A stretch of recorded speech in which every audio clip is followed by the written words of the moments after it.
This is Reality Dispatch by Jim Minns.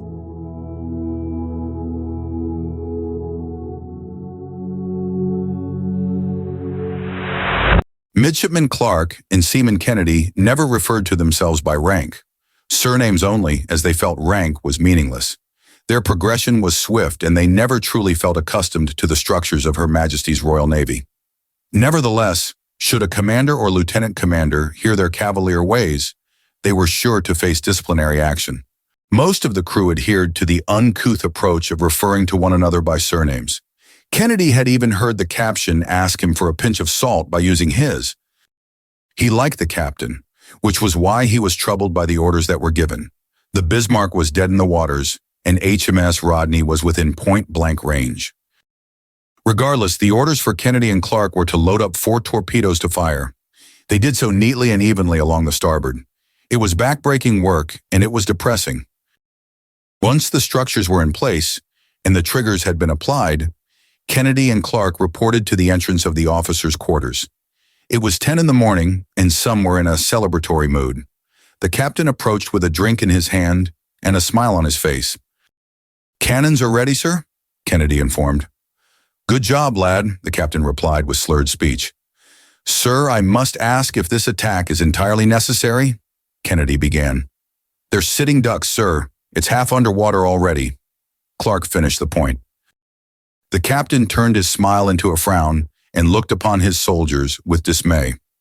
"You'd let the enemy sail on into London with the wind at its bow and blow a hole into Westminster Abbey?"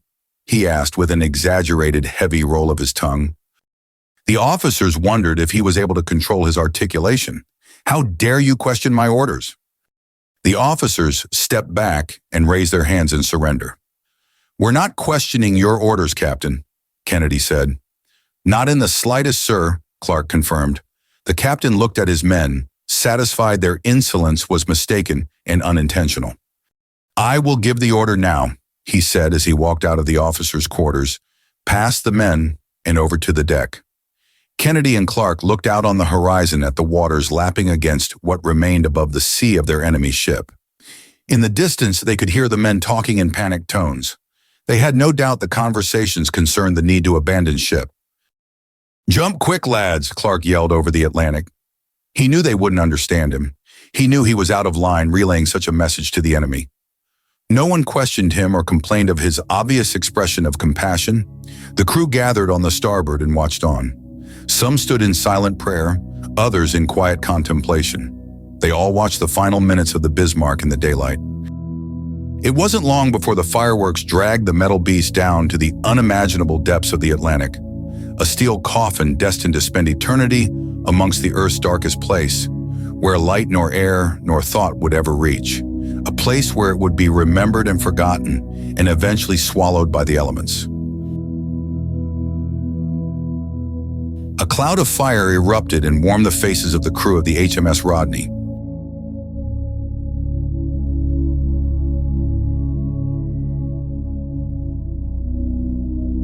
For more stories of fact-based fiction, head to jimminns.substack.com.